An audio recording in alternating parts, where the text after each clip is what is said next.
آج آپ کچھ انوکھا، کچھ نرالا، بڑا ہی پیارا سننے جا رہے ہیں۔ ان جیسا حسین رب نے کوئی اور بنایا ہی نہیں ہے۔ وہ شمس الضحیٰ ہے، وہ بدر الدجا ہے، تیرا خلق سب سے بالا، تیرا حسن سب سے اعلیٰ، فدا تجھ پہ سب زمانہ، مدنی مدینے والے۔ بلغ سلامی روضة فيها النبي المحترم۔ وہ ایسے آقا ہیں جن کو کوئی ایک بار دیکھ لے ساری زندگی ان کے حسن و جمال کے جلووں میں گم ہو جاتا ہے۔ جی ہاں، وہ آقا جن کا آپ نے بھی اور میں نے بھی کلمہ پڑھا ہے صلی اللہ تعالیٰ علیہ وسلم۔ وہ دکھتے کیسے تھے، وہ نظر کیسے آتے تھے، ان کا حسن کیسا تھا۔ لب کے لے آوا کہ تو سونا تیرے نال آقا۔ پیارے پیارے اسلامی بھائیوں اور مدنی چینل کے ناظرین، آپ نے آج تک بڑے حسین لوگوں کے تذکرے سنے ہوں گے یا انہیں دیکھا ہوگا۔ ہو سکتا ہے بڑے دنیا کے حسین مقامات بھی دیکھے ہوں اور ان کا تذکرہ سنا ہو، مگر آج آپ کچھ انوکھا، کچھ نرالا، کچھ بڑا ہی پیارا سننے جا رہے ہیں۔ امید ہے جیسے جیسے آپ سنتے جائیں گے دل کی مرجھائی کلیاں کھلتی چلی جائیں گی، انشاءاللہ شوق دیدار بڑھتا چلا جائے گا۔ جیسے جیسے سنتے جائیں گے کئیوں کی آنکھیں اشک بار ہوتی چلی جائیں گی۔ کس کا تذکرہ ہونا ہے؟ اس حسین کی بات ہونی ہے، اس حسن و جمال کے پیکر کا تذکرہ ہونا ہے کہ ان جیسا پیارا، ان جیسا سونا، ان جیسا حسین رب نے کوئی اور بنایا ہی نہیں ہے۔ جی ہاں، آج اس ہستی کا تذکرہ ہونا ہے جس جیسا سونا، پیارا اور حسین رب نے بنایا ہی نہیں ہے۔ وہ حسن و جمال کے پیکر ہیں، وہ شمس الضحیٰ ہیں، وہ بدر الدجا ہیں۔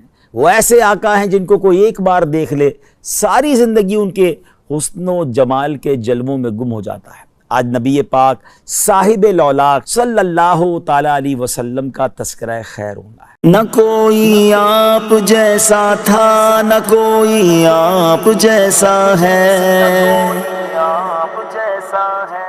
اے میرے پیارے اسلامی بھائیوں، آج کس کی زبانی یہ تذکرہ ہوگا؟ کس نے دیکھا اور کہ دیکھ کر دیوانہ ہو گیا؟ میرے آقا علیہ الصلوۃ والسلام کا حسن وہ ہے کہ جب سیدنا حسان بن ثابت رضی اللہ تعالیٰ عنہ نے دیکھا تو بے ساختہ پکار اٹھے، وَأَحْسَنُ مِنْكَ لَمْ تَرَ قَطُّ عَيْنِي وَأَجْمَلُ مِنْكَ لَمْ تَلِدِ النِّسَاءُ خُلِقْتَ مُبَرَّأً مِنْ كُلِّ عَيْبٍ كَأَنَّكَ قَدْ خُلِقْتَ كَمَا تَشَاءُ۔ نبی پاک علیہ الصلوۃ والسلام کی ذات وہ ہے جب ان کے حسن و جمال میں گم ہو کر مولانا جامی رحمۃ اللہ تعالیٰ علیہ نے قلم اٹھایا تو کمال کیا۔ اور آپ لکھتے ہیں، ہر کس کے لبے لالے ترا دیدہ بدل گفت، حقا کے چے خوشکندہ عقیق یمنی را۔ وہ آقا ہیں کہ جب امام عشق و محبت اعلیٰ حضرت فاضل بریلوی رحمۃ اللہ تعالیٰ علیہ نے آپ کے چہرہ انور کے تصور میں گم ہوئے تو کیا لکھتے ہیں، خامہ قدرت کا حسن دستکاری واہ واہ، کیا ہی تصویر اپنے پیارے کی سنواری واہ واہ۔ کہیں لکھتے ہیں، کاف گیسوہا دہن یا ابرو آنکھیں عین صاد، کاف ہا یا عین صاد، ان کا ہے چہرہ نور کا۔ جب مولانا حسن رضا خان صاحب نبی پاک علیہ الصلوۃ والسلام کے جلووں میں گم ہوتے ہیں تو پھر کیا خوب لکھتے ہیں کہ ایسا تجھے خالق نے طرحدار بنایا، یوسف کو تیرا طالب دیدار بنایا، کونین بنائے گئے سرکار کی خاطر، کونین کی خاطر تمہیں سرکار بنایا۔ مفتی اعظم ہند مصطفیٰ رضا خان صاحب رحمۃ اللہ تعالیٰ علیہ جب قلم اٹھاتے ہیں تو کیا لکھتے ہیں کہ خدا کی سلطنت کا دو جہاں میں کون دولا ہے، تم ہی تم ہو، تم ہی تم ہو، یہاں تم ہو، وہاں تم ہو۔ اور پھر میرے شیخ طریقت امیر اہل سنت بانی دعوت اسلامی مولانا محمد الیاس عطار قادری دامت برکاتہم العالیہ جب قلم اٹھاتے ہیں آقا کے جلووں کا تصور جماتے ہیں تو پھر کیا لکھتے ہیں، تیرا خلق سب سے بالا، تیرا حسن سب سے اعلیٰ، فدا تجھ پہ سب زمانہ، مدنی مدینے والے۔ پیارے اسلامی بھائیوں، آج اس ہستی کا تذکرہ کرنا ہے جس کا سارا عالم پروانہ ہے۔ جبھی تو مفتی اعظم لکھتے ہیں نا، تو شم رسالت ہے عالم تیرا پروانہ، تو ماہ نبوت ہے اے جلوے جانانا، اے جلوے جانانا، اے جلوے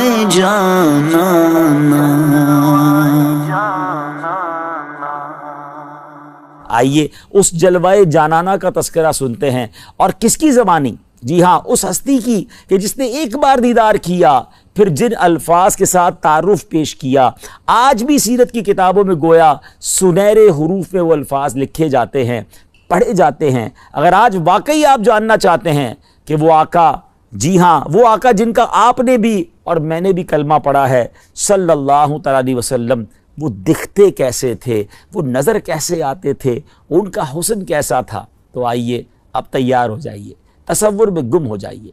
پیکر حسن و جمال رسول بے مثال بی بی آمنہ کے لال صلی اللہ علیہ وسلم کا رخ زیبا کیسا تھا، سنتے ہیں سیدتنا ام معبد رضی اللہ تعالی عنہا کی زبان میں۔ ہجرت کا سفر ہے، نبی پاک علیہ الصلوۃ والسلام سیدنا ابو بکر صدیق رضی اللہ تعالیٰ عنہ کے ساتھ سفر پر رواں دواں ہیں۔ راستے میں وادی قدید کا مقام آتا ہے، ایک ضعیف خاتون ہے جو اپنے خیموں میں بیٹھا کرتی ہیں، آنے جانے والے مسافروں کو کچھ کھانے پینے کا سامان فروخت کیا کرتی ہیں۔ پیارے آقا علیہ الصلوۃ والسلام بھی اس خیمے پر پہنچتے ہیں، کچھ رقم دے کر کچھ کھانے پینے کا سامان خریدنا چاہتے ہیں۔ ان کے پاس کچھ نہ تھا، معذرت کر لی۔ نبی پاک علیہ الصلوۃ والسلام نے ان کے خیمے میں ایک بکری دیکھی جو بڑی لاغر تھی، اس کے تھن بھی سوکھے ہوئے تھے۔ میرے آقا علیہ الصلوۃ والسلام نے اجازت طلب کی کہ اگر آپ اجازت دیں تو اس بکری سے ہم کچھ دودھ نکال لیں۔ ام معبد یہ جانتے ہوئے کہ اس بکری نے دودھ نہیں دینا، پھر بھی اجازت دے دی۔ پیارے آقا علیہ الصلوۃ والسلام نے اپنے مبارک ہاتھ ان تھنوں پر لگائے۔ ہاتھ کس کے تھے؟ وہ تھن دودھ سے بھر گئے، اتنا دودھ نکلا کہ سب نے خوب دودھ پیا، بلکہ سارے برتن بھی دودھ سے بھر گئے۔ ام معبد رضی اللہ تعالیٰ عنہ یہ معجزہ دیکھ کر بڑی حیران ہوئیں۔ میرے آقا علیہ الصلوۃ والسلام تو اپنا دیدار کروا کے چلے گئے، مگر ان کے سبحان اللہ گھر والوں کو دیوانہ بنا گئے، اس گھرانے کو اپنا دیوانہ بنا گئے۔ ابھی وہ ایمان نہیں لائے تھے۔ ابو معبد رضی اللہ تعالیٰ جب واپس آئے اور ام معبد کے جو شوہر ہیں گھر میں جب دودھ سے بھرے ہوئے برتن دیکھے تو پوچھتے ہیں کہ کون آیا تھا، یہ کیا معاملہ ہے؟ تو آپ فرماتی ہیں ایک مبارک آیا تھا۔ نبی پاک کا نام بھی ابھی انہیں نہیں پتا تھا، نام بھی نہیں پوچھا تھا، تو نام کہا، ایک مبارک ہستی تھی، ایک مبارک شخصیت تھے۔ کہا یہ تو بتاؤ وہ دکھتے کیسے تھے، ذرا بتاؤ تو صحیح وہ کیسے تھے۔ اے پیارے اسلامی بھائیوں، مدنی چینل کے ناظرین، اب سنیے میرے آقا کیسے دکھتے تھے، نبی پاک کا حسن و جمال کیسا تھا۔ ام معبد رضی اللہ تعالیٰ عنہ کے عشق بھرے انداز میں، کس پیارے انداز میں نبی پاک کا رخ انور بیان کیا۔ آئیے الفاظ تو دیکھیے کیسے موتیوں کی مانند ہے۔ وہ کہتی ہیں رأیت رجلا ظاہر الوداع، میں نے ایک ایسی ذات دیکھی ہے جن کا حسن نمایاں ہے، ابلج الوجہ حسن الخلق، جن کا چہرہ خوبصورت اور وہ تخلیق کے شاہکار تھے، لم تعبہ سجلا، ان کی جسامت میں فربا ہونے کا عیب ہی نہ تھا، ولم تزری بہ سعلا، اور نہ ہی پتلی جسامت کا عیب تھا، وسیم قسیم، بڑے حسین، انتہائی خوبصورت، فی عینیہ دعج، ان کی آنکھیں سیاہ اور بڑی تھیں، وفی اشفارہ وطف، ان کی پلکیں لمبی تھیں، وفی صوتہ سحل، ان کی آواز گونجدار تھی، وفی عنقہ سطع، ان کی گردن چمکدار تھی، وفی لحیتہ کثاثہ، اور جبکہ ان کی داڑھی مبارک گھنی تھی، ازج اقرن، دونوں ابرو باریک اور ملے ہوئے تھے، ان صمت فعلیہ الوقار، جب وہ خاموش ہوتے تو پر وقار ہوتے، وَإِن تَكَلَّمَ سَمَا وَعَلَاهُ الْبَهَا، جب گفتگو فرماتے تو چہرہ پر نور اور بارونق ہو جاتا، اجمل الناس وابہاہم من بعید، جب انہیں دور سے دیکھا جاتا تو تمام لوگوں میں سب سے زیادہ حسین نظر آتے اور باروب نظر آتے، وَأَحْسَنَهُ وَأَحْلَاهُ مِنْ قریب، اور جب قریب سے دیکھا جائے تو اس سے بھی زیادہ خوبصورت اور حسین دکھائی دیتے، حلو المنطق، نہایت ہی شیریں گفتار تھے، فضل لا نظر ولا حضر، جامع کلام کرنے والے اور فضول کلام سے پاک، کأن منطقہ خرزات نظم یتحدرن، زبان مبارک سے ادا ہونے والے کلمات گویا موتیوں کی لڑی تھی، سبحان اللہ، فرماتے ہیں اذا قال استمعوا لقولہ، میرے آقا جب کلام فرماتے، وہ جب کلام فرماتے تو رفقا اور حاضرین نہایت یکسوئی کے ساتھ سماعت کرنے کو شرف جانتے۔ وَإِذَا أَمَرَ تَبَادَرُوا إِلَىٰ أَمْرِهِ، جب وہ مبارک ہستی کوئی حکم صادر فرماتے تو رفقا ہر حکم کی تابع داری اور وفاشاری کی مثال قائم کر دیتے۔ محفوظ محشود، سب ان کے خادم تھے، سب کے لیے قابل احترام۔ لا عابس ولا مفند، نہ وہ ترش رو تھے اور نہ ہی ان کے کسی بھی حکم کی خلاف ورزی کی جاتی تھی۔ سبحان اللہ۔ ناظرین کیسے موتیوں والے الفاظ ہیں، ذرا غور کیجئے نا کہ صحرا میں رہنے والی، خیمہ میں رہنے والی ایک خاتون نے نبی پاک کا ذکر خیر اتنا شاندار انداز میں کیا کہ آج تقریباً 1450-1500 سال کے بعد بھی سیرت کی کتابوں میں ان کا ذکر ہو رہا ہے، آج ان کا ہم نام لے رہے ہیں۔ ویسے اس زمانے میں بہت ساری خیمے والی ہوں گی، مگر ان کا چرچا کیوں ہے؟ کہ بات یہ ہے کہ ان کے جو غلام ہو گئے، وقت کے امام ہو گئے، نام لیوا ان کے جو ہوئے، ان کے اونچے نام ہو گئے۔ صحرا میں جب چاندنی رات ہو تو چاند کی چمک دمک دیکھنے کے لائق ہوتی ہے، چاندنی سے گویا سما ڈھک سا جاتا ہے۔ صحرا میں جب چاند نظر آتا ہے تو بڑا خوبصورت، بڑا حسین، بڑا چمکدار۔ ایک بار سیدنا حضرت جابر بن سمرہ رضی اللہ تعالیٰ عنہ فرماتے ہیں کہ حدیث پاک کا خلاصہ ہے کہ چاندنی رات تھی اور میں نے 14ویں رات کے چاند کو دیکھا، اور پھر نبی پاک علیہ السلام بھی جلوہ فرماتے، میں نے آقا کا بھی دیدار کیا۔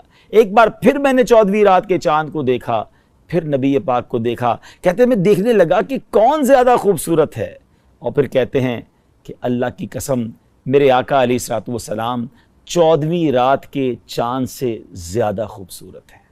اللہ اکبر۔ کہتے ہیں واللہ میرے آقا 14ویں رات کے چاند سے زیادہ حسین اور باکمال ہے۔ سبحان اللہ۔ کس کس حدیث کی بات کی جائے، اس نورانی چہرے کی کس کس انداز سے تذکرہ کیا جائے۔ بی بی عائشہ صدیقہ رضی اللہ تعالی عنہا فرماتی ہیں، حدیث پاک کا خلاصہ ہے کہ ایک بار میں رات کا آخری پہر تھا اور کچھ سی رہی تھی، میرے ہاتھ سے سوئی گر گئی۔ کہتی ہے میں نے وہ سوئی تلاش کی مگر وہ مجھے نہ ملی۔ اتنے میں میرے آقا صاحب معراج، نور والے آقا صلی اللہ تعالی علیہ وسلم اپنا نور والا چہرہ چمکاتے ہوئے میرے گھر تشریف لائے۔ میرے آقا تو کمرے میں کیا آئے، پورا گھر ہی جگمگا اٹھا، بقعے نور بن گیا۔ کتنی روشنی ہوئی کہ کہتی ہے ان مبارک نورانی شعاؤں کی برکت سے میں نے اپنی گم شدہ سوئی کو تلاش کر لیا۔